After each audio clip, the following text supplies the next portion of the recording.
안녕하세요 여러분. 네, 제가 잠깐 기도하고 그리고 오늘 말씀 증거하는 시간 갖겠습니다. 하나님 감사합니다. 하나님 이제 고난주간의 시작입니다. 하나님 우리가 오늘 이 예배 시간을 통해서 하나님 기독교의 중심에 십자가가 있음을 다시 한번 기억할 수 있는 시간이 되게 하여 주시고, 하나님 그래서 우리의 삶이 부패하지 않도록 하나님 부패하지 않을 수 있는 그 방부제 역할을 하는 것이 바로 십자가입니다. 하나님 오늘도 우리에게 말씀하여 주시고, 하나님 우리에게 들을 수 있는 귀와 볼 수 있는 눈과 깨달을 수 있는 마음을 허락하여 주시사, 하나님 십자가가 하나님 우리에게 각인되는 시간이 될 수 있도록 성령 하나님께서 친히 인도하여 주시기를 원합니다. 하나님 예수 그리스도께서 이루셨던 그 완성된 그 모든 사역들을 하나님 2000년이 지나도 하나님 그것이 현실적으로 살아나고 우리 가운데 심령의 마음의 현실이 되게끔 하시는 분은 바로 성령 하나님이십니다. 성령께서 그분을 증언하실 것입니다. 성령 하나님께서 예수 그리스도를 증언하실 것임을 이미 예수께서 말씀하셨습니다. 하나님 그 증언이 오늘도 필요합니다. 오늘도 이 순간에 하나님 예수 그리스도를 증언하시는 그 성령 하나님의 능력과 힘이 하나님 그 깨달음을 하나님 우리에게 허락하여 주셔서 성령께서 친히 하나님 우리 가운데서 예수 그리스도를 증언할 수 있는 그러한 시간이 되기를 참으로 원합니다. 하나님 그러한 예배 시간이 되기를 참으로 원합니다. 그래서 하나님 예수 그리스도의 그 사역, 특별히 십자가의 그 일들을 하나님 우리 가운데 각인되어 줄 수 있는 그러한 시간이 될 수 있도록 주님 인도하여 주시옵소서. 하나님 말씀을 증언하는 저는 아무것도 아닙니다. 하나님 주님께서 친히 임하여 주시고 성령께서 친히 역사하여 주시고, 그래서 온전히 예수 그리스도만이 증거되어지고 예수 그리스도만이 하나님 우리 가운데 온전하게 깨닫게 되어줄 수 있는 그러한 시간이 되게 하여 주시기를 참으로 원합니다. 감사하며 예수님의 이름으로 기도했습니다. 아멘. 네, 여러분 오늘은 로마서 다음 구절이 아니고요. 제가 오늘은 고난주간이죠. 네, 오늘은 그래서 오늘은 마태복음 27장 37절부터 44절에 이르는 말씀을 본문으로 해서 제가 오늘은 고난주간에 맞는 설교를 준비를 했습니다. 그래서 고난주간 설교를 제가 오늘은 할까 합니다. 그리고 로마서는 이제 다음 주 다시 이제 연결해서 로마서를 할 것입니다.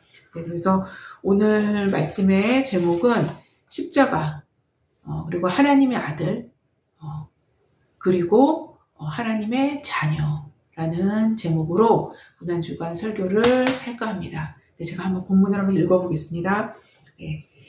마태복음 27장입니다. 마태복음 27장 37절부터 44절까지 이르는 조금 긴 본문인데요. 제가 한번 쭉 읽어보겠습니다. 잘 경청해서 들어주시기 바랍니다. 37절입니다.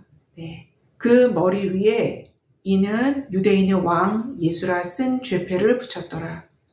이때 예수와 함께 강도 둘이 십자가에 못 박히니 하나는 우편에 하나는 좌편에 있더라. 39절입니다. 지나가는 자들은 자기 머리를 흔들며 예수를 모욕하여 이르되 성전을 헐고 사흘에 짓는 자여, 내가 만일 하나님의 아들이거든 자기를 구원하고 십자가에서 내려오라 하며 그와 같이 대제사장들도 서기관들과 장로들과 함께 희롱하여 이르되 그가 남은 구원하였으되 자기는 구원할 수 없도다. 그가 이스라엘의 왕이로다. 지금 십자가에서 내려올지어다. 그리하면 우리가 믿겠노라. 그가 하나님을 신뢰하니 하나님이 원하시면 이제 그를 구원하실지라. 그의 말이 나는 하나님의 아들이라 하였도다 하며. 44절입니다. 함께 십자가에 못 박힌 강도들도 이와 같이 욕하더라. 네.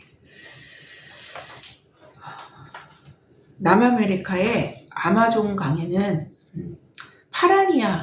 파라니아라는 물고기가 있는데요. 네. 강을 건널 때 사람들은 이 아마존 강을 건널 때 사람들은 가장 먼저 그 물고기가 있는지 없는지 확실히 확인해야만 한다라는 것입니다. 네. 그렇지 않는다면 이렇게 아주 정확하게 확인을 하지 않으면 큰 위험에 빠질 수 있기 때문인데요. 네. 이 파라니아라는 수백 마리씩 떼를 지어 다니는 물고기예요. 네. 이 파라니아는 수백 마리씩 떼를 지어 다니면서 사람이나 소나 굉장히 큰 동물이죠. 그렇죠? 네. 자신들에 비한다면 사람이나 소같이 큰 동물이라도 잠깐 동안 아주 삽시간에 그야말로 순식간에 다 뜯어먹는다고 합니다. 네. 사람이나 동물이나 이 고깃대에 한번 습격을 받으면 피할 길이 없다라는 거예요. 삽시간에 들러붙어서 완전히 그냥 뼈만 남게끔 그리고 완전히 다 뜯어먹는다고 합니다. 이것은 이 고기들이 이 고기들이 있는 강을 건너야 하는 짐승을 가진 농부들에게는 아주 심각한 문제가 아닐 수 없을 것입니다. 예. 큰 소나 양떼들이나 소떼들을 데리고 강을 건너야 되는데 이 강을 건너지 않고는 또 갈 수가 없고 아주 굉장히 긴 거리를 이렇게 돌아서 갈 수는 또 없지 않습니까? 예. 그래서 동물들을 갖고 있는 짐승들을 갖고 있는 가축들을 갖고 있는 농부들한테는 굉장히 심각한 문제가 되는 거예요. 예. 한꺼번에 건너려다가 짐승 전부를 잃게 될 경우가 허다하기 때문인 것입니다. 예. 그래서 그들은 강을 건너려면 짐승 한 마리는 아예 그냥 이를 각오를 하고 건넌다고 합니다. 예. 농부는 먼저 희생물로 줄 짐승 한 마리를 딱 택해서 골라서 강물에 들어가게 한 후에 그 제물이 될 수밖에 없는 그 짐승 한 마리를 골라서 먼저 그 강에 들어가게 한 후에 살펴보다가 그 짐승이 파라니아의 떼의 습격을 받게 되면 주변에 파라니아 떼가 있으면 반드시 습격을 받게 되겠죠. 파라니아 떼의 습격을 받게 되면 나머지 짐승을 데리고 재빠르게 강을 건넌다고 합니다. 예. 그 파라니아 떼들이 그 짐승에게 들러붙어서 먹는 그 순간에 이제 다른 짐승들을 빨리 강을 건너게 하는 거죠. 예. 물론 파라니아가 한 짐승을 다 잡아먹고 다른 짐승에게 덤벼들기 전에 말입니다. 전에 이제 싹 건너는 거죠, 강을. 여러분, 제가 지금 이 이야기를 해드린 이 파라니아의 이야기를 다양한 측면에서의 의미를 부여하고자 말씀한 것은 아닙니다. 딱 한 가지 의미를 우리가 생각해 보고자 이 이야기를 해드린 것입니다. 바로 희생입니다. 그리고 희생 제물에 대한 생각을 먼저 생각해 보고자 제가 이 이야기를 해드린 것입니다. 희생이라는 의미 안에는 자기중심성을 강력하게 배격하는 그리고 자기중심성을 철저히 파괴하는 의미가 분명히 내포되어 있습니다. 희생 제물 되어지는 그 자신 외에 다른 어떤 존재를 위해 희생제물 그 자신 외에 다른 어떤 존재를 위해 친히 자기 자신이 위험을 감수하거나 더 나아가 하나뿐이 없는 자신의 생명을 내어주는 것을 의미하기 때문인 것입니다. 이런 의미에서는 파라니아에게 물어뜯겨 그 자리에서 뼈만 남게 되어지는 동물 혹은 소지요. 이 이야기에서는 소는 분명 예수 그리스도의 희생과 그의 십자가를 생각나게 하는 무엇인가가 있는 듯합니다. 마치 6월절의 어린 양을 효시로 해서 구약의 동물 제사들은 모두 그리스도의 십자가 사건의 그림자와 예표가 되어지고 있듯이 있듯이 우리의 인식은 충분히 이 아마존강의 파라니아라는 식인 고기들은 인간의 잔인한 죄성과 무자비한 극도의 이기성을 어떻게 상징해 줄 수 있는 이름이 되어 줄 수도 있을 듯 싶습니다. 예. 아마도 파라니아라는 아마존강의 식인 고기 자신들은 단순히 큰 먹잇감이 나타났기에 큰 먹잇감이 나타났다. 우리 눈앞에 큰 먹잇감이 나타났기에 경쟁적으로 파먹어 들어갔을 뿐이고 그래서 자신들의 배를 채웠을 뿐이었다라고 파라니아들은 생각할 수 있을지 모르겠어요. 파라니아 고깃대들에게 인터뷰를 했다면 약간 코믹하게 인터뷰를 했다면 아마도 이렇게 답을 하지 않았을까 라는 생각을 해보게 됩니다.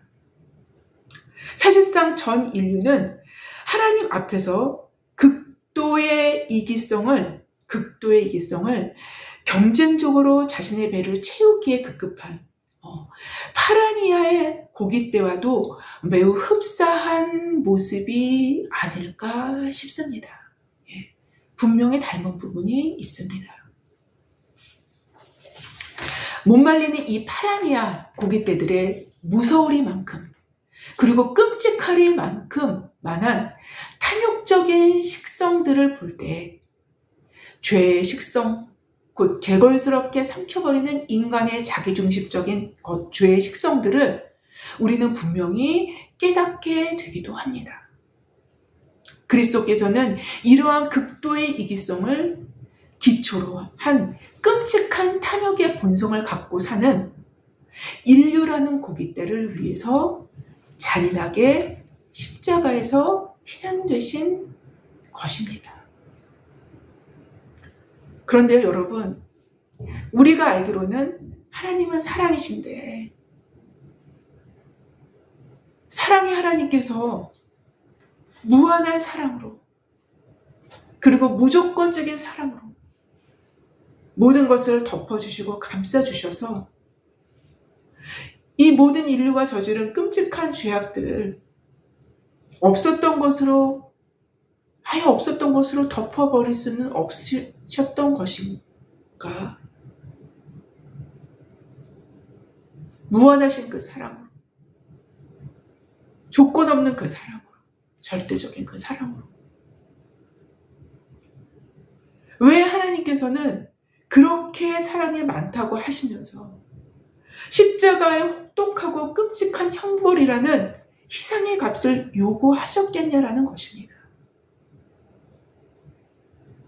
하나님의 사랑이 왜 값을 요구하십니까? 하나님은 무조건적인 무한한 사랑의 하나님이신데 왜 끔찍한 값을 요구하시냐는 것입니다. 그냥 덮어버리면 안 되는 걸까요? 사랑이라는 이름에 걸맞게 말입니다. 바로 하나님은 그러실 수 없는 분이시라는 것이 십자가에서 증명된 것입니다. 하나님은 악을 끔찍하리만큼 미워하십니다. 이것이 십자가에서 보여주신 거예요. 하나님의 성품을. 하나님은 죄를 처절하리만큼 무서우리만큼 혐오하십니다. 이것을 십자가에서 보여주신 거예요. 이것을 십자가에서 명백히 분명하게 보여주신 것입니다. 그럼에도 불구하고 하나님은 왜 사랑이 하나님이 되어지실 수밖에 없으신 것일까요? 바로 그 악에 대한 미워하심과 그 죄에 대한 혐오하심을 너무도 사랑하는 자신의 독자인 외동 아들인 그 아들에게 대신 부어 그 값을 치르게 하셨기 때문인 것입니다. 하나님은 자신의 아들, 곧 독생자의 죽음 속에서 사실상 죽음 이상의 값을 자신 스스로가 자신 스스로에게 값을 치르신 거예요.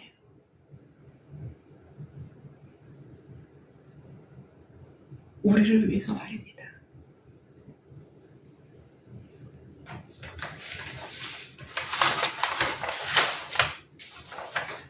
13일체의 신비 가운데 완전한 연합과 일치와 완전한 사랑으로 사랑하시는 그 사랑의 관계를 끊어버려서라도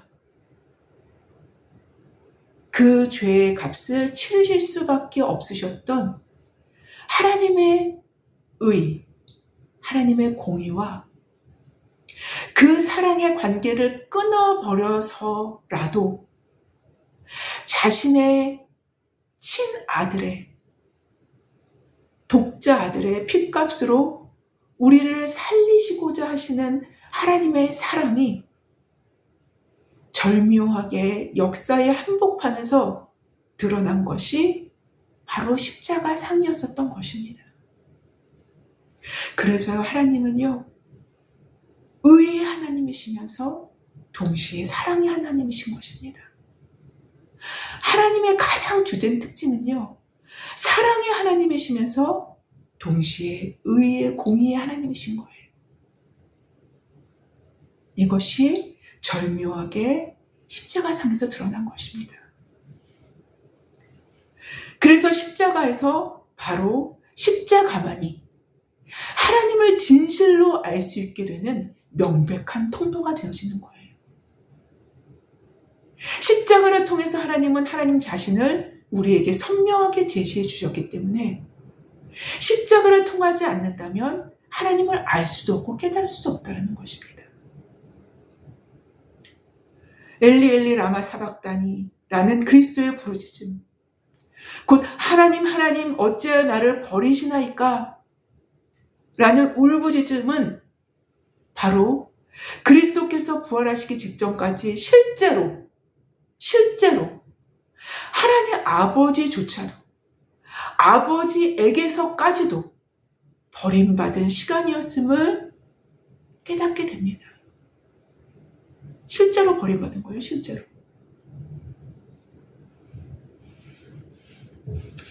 몰트만은 자신의 책에서 이렇게 기록합니다.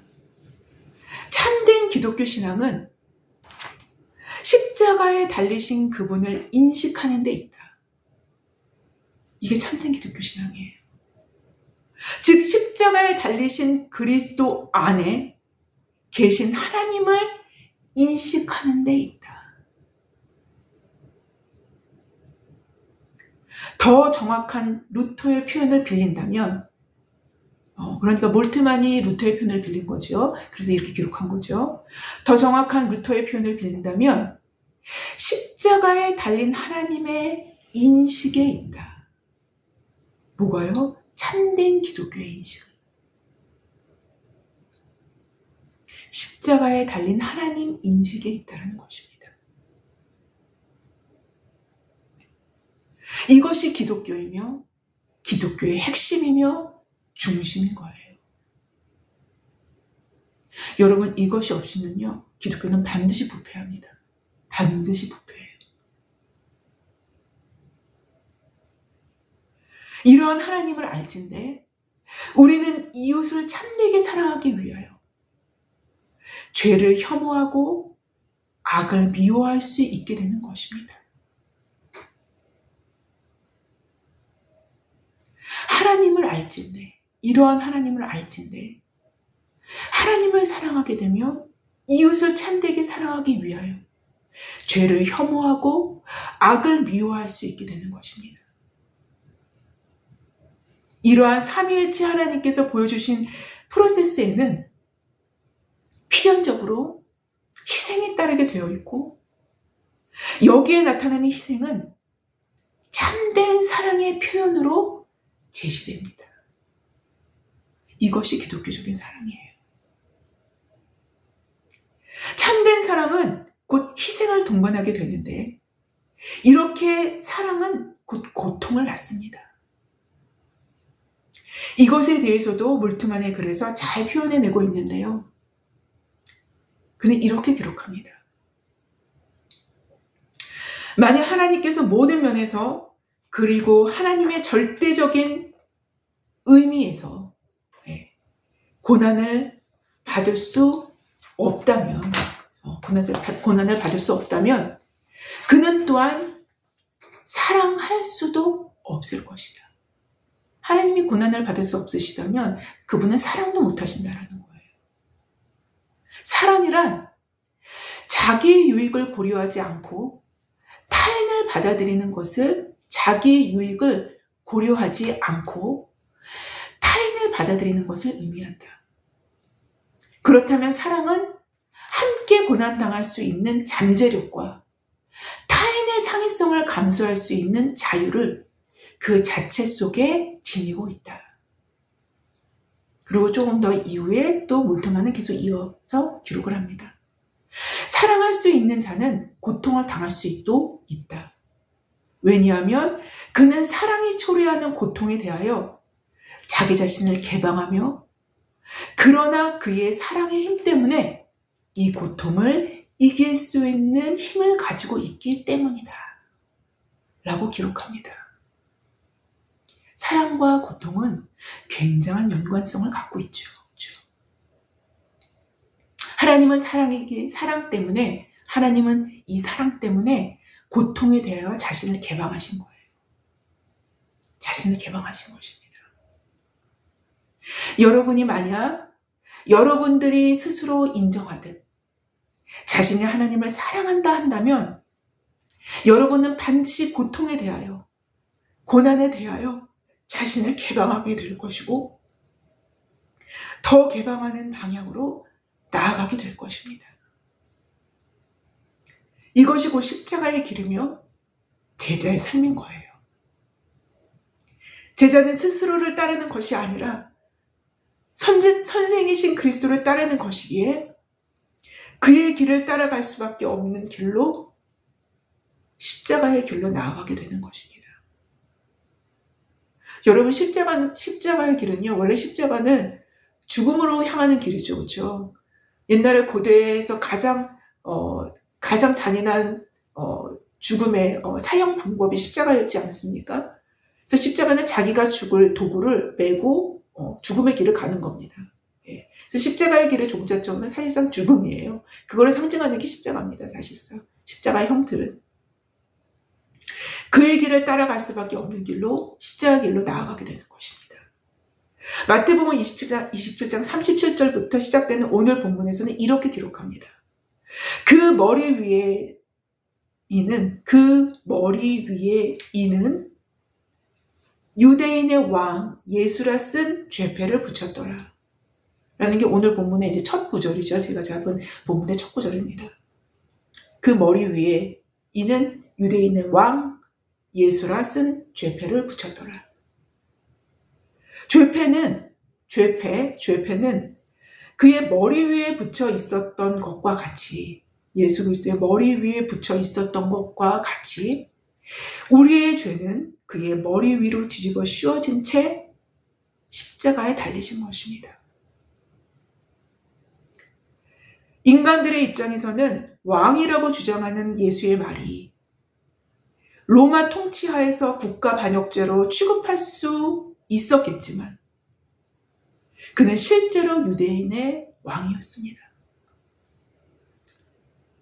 뿐만 아니라 인류의 왕으로 마지막 때에 임하실 인류 최후의 왕권을 쥐고 계신 분이 바로 그분이셨어요. 사실상.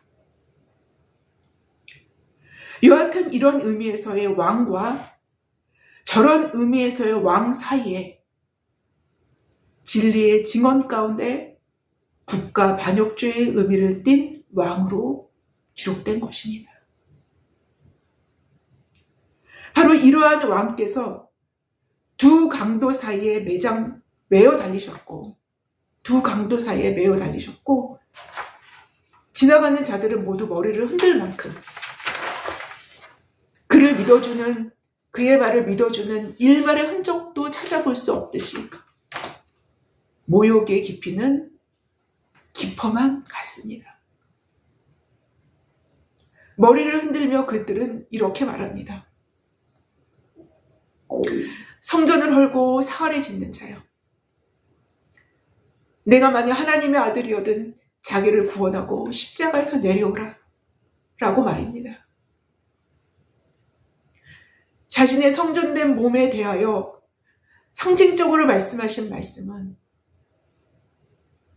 어느덧 신성모독에 대한 강력한 증거를 제공하는 듯, 그 기반을 제공하는 듯 오용되어 민간에 퍼져나갔을 법한 말을 이제 그들이 하게 되는 거죠. 지나가는 사람들이. 성전을 헐고 사흘에 짓는 자여는 예수 그리스도의 자신께서 자신의 성전된 몸을 가리켜 말씀하신 거죠. 성전이 자신의 몸이 십자가에서 죽으시고 3일 만에 부활하실 것을 말씀하신 것이죠. 사실상은. 성전을 헐고 사흘에 짓는 자요. 그러나 이 말을 하고 있는 그들은 깨닫지 못한 채 그들의 눈앞에서 실로 성전을 헐고 있는 모습은 전혀 인식하지 못합니다. 그들 스스로가 성전을 헐어버린 거예요. 이것이 인간입니다. 이러한 우매함은 곧 사탄의 입을 대신하게 합니다. 바로 직후에. 성전을 헐고 사흘에 짓는 자요 하면서 그 이후에 무슨 말이 나옵니까? 내가 만약 하나님의 아들이거든 자기를 구원하고 십자가에서 내려와라 라고 말입니다. 제가 전에 한 번쯤 언급을 한 적이 있었던 듯 싶어요. 오래전에 설교하면서 내가 만약 하나님의 아들이거든 이라는 조건을 담은 문구는 예수님의 공생의 초기에 마귀에게 시험을 받으실 때 바로 마귀가 시험한 세 종류의 시험 문제에 조건절과 동일한 것임을 우리는 확인하게 됩니다. 내가 만약 하나님의 아들이거든 명하여 이 돌들이 떡덩이가 되게 하라. 내가 만약 하나님의 아들이거든 뛰어내리라. 성전 꼭대기에 데리고 가서 그렇게 얘기하죠. 마귀가 예수를 거룩한 성으로 데려가 성전 꼭대기에 세우고 이렇게 명한 것입니다. 마지막으로 마귀가 또 예수님을 데리고 지극히 높은 산으로 가서 천하만국과 그의 영광을 보여 이르되 만일 내게 경배하면 이 모든 것을 내게 주리라라고 말하면서 마태복음 4장 18절부터 19절은 이제 기록을 하죠. 예. 바로 머리를 흔들고 지나가는 자들의 입을 예수님을 오래전에 시험했던 그 사탄이 동일하게 사용해서 예수께서 십자가 상에 매어 달려 있는 순간조차도 바로 그 순간조차도 동일하게 내가 만약 하나님의 아들이거든 자기를 구원하고 십자가에서 내려와라라고 얘기를 하고 있습니다. 바로 동일하게 시험을 하고 있는 거예요. 동일하게 유혹을 하고 있는 거예요. 십자가에서 내려오라고. 네가 만약 하나님의 아들이거든.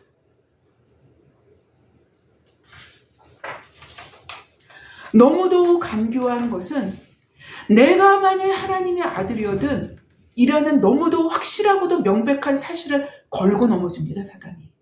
그런 사실을 걸고 이 조건을 입증하기 위한 조건으로 사탄의 요구사항을 준수해야 할 것 마냥 그런 뉘앙스로 불순종을 유도하는 거예요. 결국 사탄은 이렇게 예수께 말하고 있는 것입니다. 너 하나님의 아들 맞지? 바로 그러니까 너 자신을 구원하고 십자가에서 내려올 수 있지 않냐? 너 능력 대단하잖아. 너 하나님이잖아. 십자가에서 내려올 수 있지 않냐? 지금이라도. 그렇게 해봐. 그렇게 해봐. 라고 부추기고 있는 거예요. 부추기고 있는 겁니다. 부추기고. 왜 충분한 능력이 있으면서 안 하냐? 라고 인자 예수 자신에게 자기중심적인 인식 안으로 몰고 가서 하나님의 뜻을 거역하게 만들어낸 책략을 동원하고 있는 거예요. 만약 예수께서 사탄의 내가 만약 하나님의 아들이어든 이란 조건절에 응했다라면, 만약 예수님은 자신을 구원하고 십자가상에서 아들로서의 초자연적인 힘을 발휘하면서 내려왔을 거예요. 그렇게 되었더라면 그 주변에 있는 사람들은 믿을 수 있었겠지만 하나님의 뜻은 무산이 되었을 것이고, 아들의 불순종으로 인해서 인류는 죽음 그 자체 외에는 미래에 존재할 수 있는 것이 없게 되었을 것입니다. 죽음 외에는 미래에 소망이 없는 거예요. 그러나 계시록의 기록처럼 장로 중에 한 사람이 내게 말하되 울지 말라. 유대 지파의 사자 다윗의 뿌리가 이겼으니 그 두루마리와 그 일곱인을 떼시리라 하니라 라고 계시록이 기록하죠. 그분이 승리하신 거예요. 이 무서운 시험에서 온전한 순종이 승리를 불러옵니다. 그가 하나님의 아들이라면 당연히 아버지 하나님의 말씀에 순종하는 것이, 그리고 고난을 받고 십자가의 길로 가는 것이 마땅하다라면, 사단은 동일한 조건인 내가 만약 하나님의 아들이라면 이러한 조건을 역사용해서 불순종의 길로 유인하고자 한다라는 것을 보게 됩니다. 여러분, 이것을 보면요, 아담과 하와를 속였던 그 옛 뱀과 굉장히 전략이 비슷해요. 전술이 비슷합니다. 이런 일들은 우리에게도 적용될 수 있어요. 우리가 하나님의 자녀라면 당연히 하나님을 사랑함으로 인하여 고난에 대하여, 고통에 대하여 자신을 개방하는 것이 당연한 것이며, 그래서 순종함에 이르는 것이 당연함에도 사단은 이 동일한 조건절인 내가 만약 하나님의 자녀라면 조건을 역사용해서 불순종의 길로 유인하고자 하는 책령을 사용한다라는 것입니다.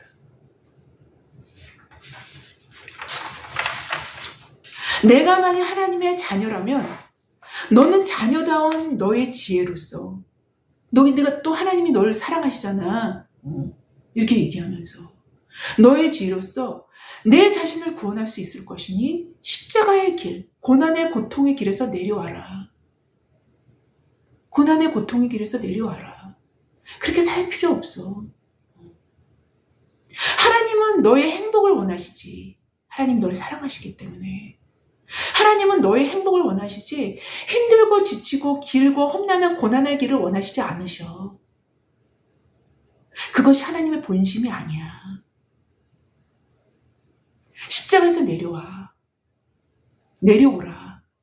내가 만약 하나님의 자녀라면 이라고 미혹할 것입니다. 사단은 내가 만약 하나님의 자녀라면 당연히 굶주림이나 배고픔이 없을 것이어야만 한다라는 것은 당연한 것이 아닌가? 하나님의 사랑받는 자녀인데? 라고 넌지시 반론을 제기해요. 그러니 이 돌들로도 너의 현실의 유익을 위한 재료로 실제적으로 이용해. 라고 시험합니다. 유혹합니다. 이로써 사탄은 자기중심적으로 자신을 바라보게 하고 자기를 위한 방향으로 그 삶 자체를 설계하도록 이끌어갑니다. 이 모든 것의 전제 조건이 되는 것이 만일 내가 하나님의 자녀라면인 것입니다. 하나님의 자녀이기 때문에 너 자신의 굶주림이나 배고픔의 고통 없이 부와 풍요를 누려야만 한다는 것입니다. 이렇게 유인된 하나님의 자녀들은 역사적으로는 바알의 길을 따라가게 되었고 결국 바알을 섬기게 되는 길에 접어들게 됩니다. 사탄은 또 다시 내가 만약 하나님의 자녀이라면 당연히 영적으로 모든 사람이 우러러 볼 수 있는 높은 곳에 세워져서 그게 하나님께 영광을 돌리는 길이야. 높은 곳에 세워지는 게. 높은 곳에 세워져서 하나님의 능력을 보란듯이 보여줌으로써 하나님의 사랑받는 자녀됨을 보여서 알려야 하지 않니? 라고 넌지시 반론을 제기합니다. 그러니 사람들로부터 받게 될 현실적인 조롱과 비난의 길을 받아들이는 십자가에서 내려오라. 더 이상 그곳에 있지 말어. 뭐 하려고 그렇게 살아. 낮고 천한 자리에서 보란듯이 그 십자가를 버리고 능력과 힘으로 하나님의 영광을 위해서 모든 사람이 우러러볼 수 있는 거룩한 성정 높은 곳에 내 자리를 펴라.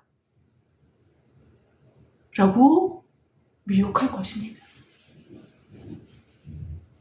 사탄은 우리의 확실한 정체성인 하나님의 자녀를 빌미로, 하나님의 자녀됨이라는 그 정체성을 빌미로 그 정체성을 역이용해서 십자가를 버리게 만듭니다. 십자가의 길에서 내려오게 만듭니다. 그리고 십자가의 수치와 조롱과 비난 대신에 풍요로움과 높아짐과 능력과 권세를 사랑하게 만듭니다.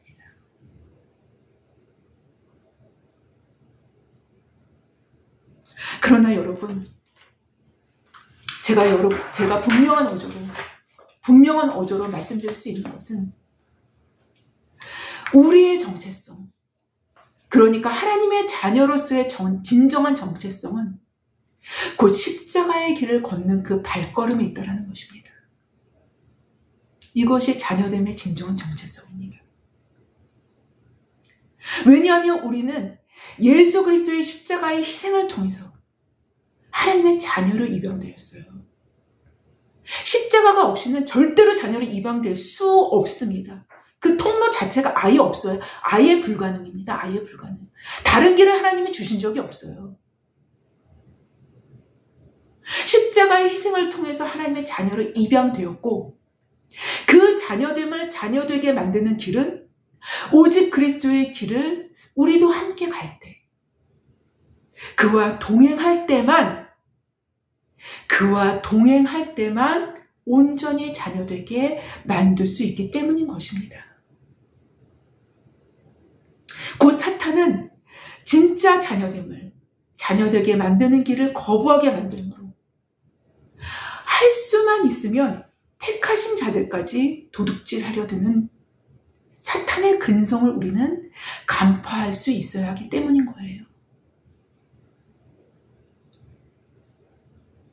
또한 하나님의 자녀됨의 영광은 세상적인 어떤 권력이나 힘이나 돈을 다른 사람들보다 많이 취하고 누리는 데 있는 것이 아닙니다. 그 영광이 하나님께 영광을 돌리는 것이 이런 것에 있는 게 아니에요. 세상에서 잘 되는 게 하나님께 영광을 돌리는 게 절대로 아닙니다. 여러분. 이거 속는 겁니다. 속는 거. 하나님의 자녀됨의 영광은 온전히 십자가에 있는 거예요. 사도는 로마서 8장 17절부터 18절 이하에 이렇게 기록합니다. 자녀이면 상속자, 곧 하나님의 상속자요. 그리스도와 함께한 상속자니 우리가 그와 함께 영광을 받기 위하여 고난도 함께 받아야 할 것이니라. 이게 두 가지가 같이 간다는 거예요. 생각하건대 현재의 고난은 장차 우리에게 나타날 영광과 비교할 수 없도다. 개역 한글에서는요, 좋게 비교할 수 없도다 이렇게 나오죠.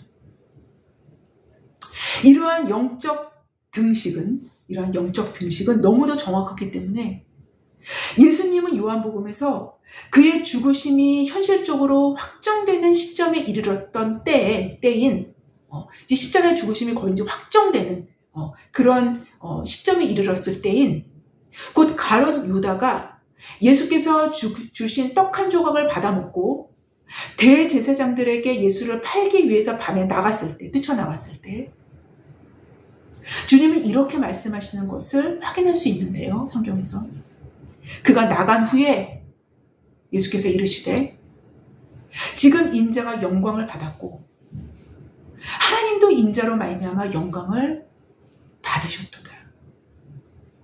요한복음 13장 31절 이렇게 기록합니다. 곧 이렇게 말씀하셔요. 가룟 유다가 예수님을 팔려고 떡 한 조각 받아가지고 받아 먹고 밤에 휙 나가버리죠. 그리고 나가자마자 그 밤에 팔아 넘깁니다.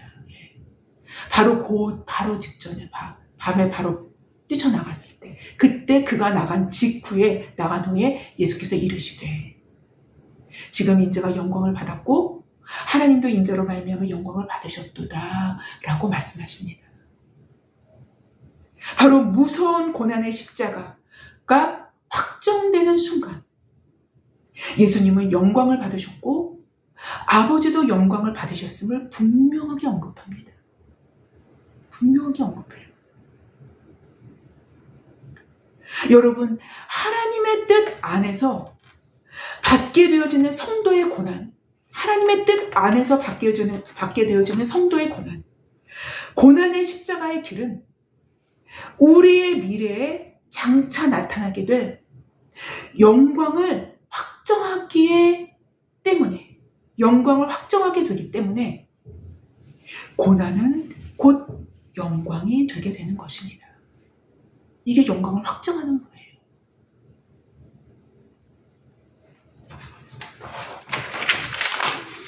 바로 이런 이유에서 요한복음에 나타나는 영광은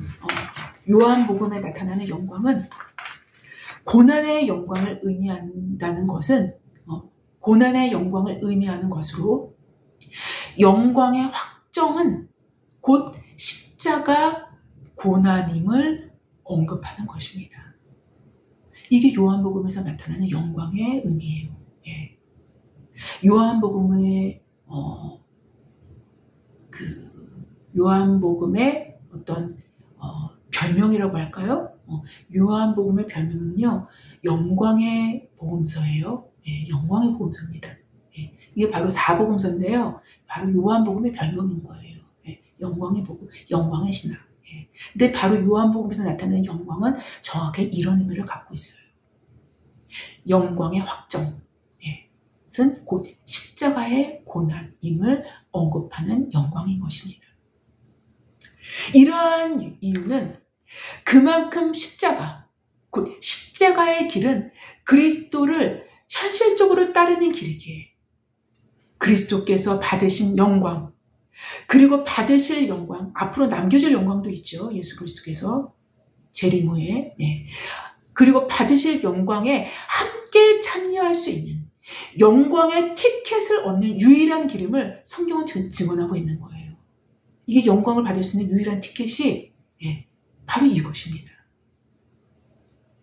그리스도께서 어떻게 영광을 받으셨습니까? 그래서 고난으로서 그의 영광에 들어간 것이 아닙니까? 고난으로서 그의 영광에 들어간 것입니다. 그리스도조차도 다른 그 외의 방법으로 영광을 받으신 적이 없음을 성경은 증언합니다. 오직 그의 십자가 죽으심으로 그의 고난으로 영광에 들어가셨음을 성경은 증언할 뿐입니다. 하물며 우리에게 다른 방법이 있겠습니까? 그 외의 방법은 있을 수 없다라는 것입니다. 혹 다른 방법이 있다면 저는 그 방법을 결코 취하지 않을 것입니다. 왜냐하면 나의 주인께서 하시지 않은 방법을 나 또한 취하고 싶지 않다라는 것입니다.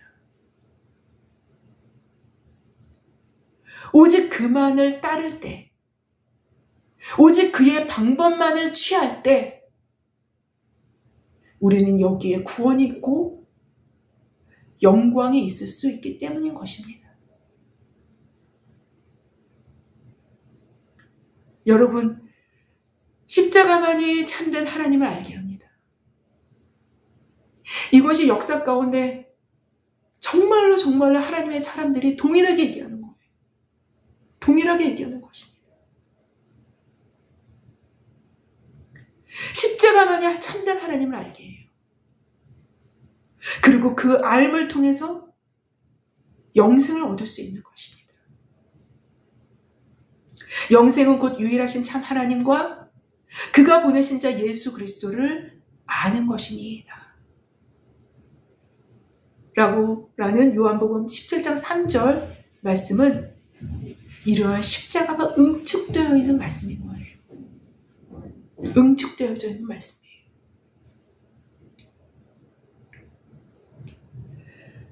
교회 안에서 십자가를 밀어낼수록 교회로서의 정체성과 핵심을 잃어버리는 것이라는 사실은 너무나도 분명해요. 너무나도 분명합니다. 뿐만 아니라 십자가를 밀어낼수록 사탄의 미혹과 속임수는 빠른 속도로 장악합니다. 빠른 속도로 장악해요. 확실합니다, 여러분. 아무쪼록 십자가의 길, 제자의 길 끝에서 부활의 주님을 기쁨으로 만남으로 자녀됨의 영광을 그 십자가로 인하여 누릴 수 있는 저와 여러분 모두가 되어지기를 주님의 이름으로 기도합니다. 제가 기도하고 마치겠습니다. 하나님 감사합니다. 오늘의 말씀은 기독교의 중심부요 핵심입니다. 하나님,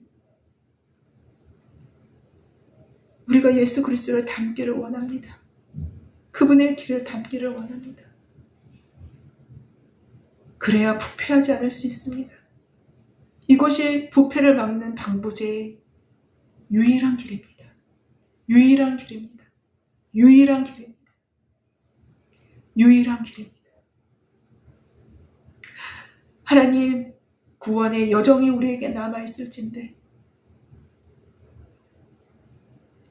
구원을 이루어가라, 구원을 이루라 라고 말씀하신 사도의 말씀처럼 또 하나님의 말씀처럼 우리가 십자가의 여정을 잘 마칠 수 있도록, 그래서 우리 앞에 기쁨으로 부활을 맞이할 수 있도록 우리의 삶을 축복하여 주시고 족한 은혜로 우리를 항상 채우시는 그 하나님을 깨달을 수 있는 우리 모두가 되게 하여 주시기를 원하오며 예수님의 이름으로 기도했습니다. 아멘. 감사합니다.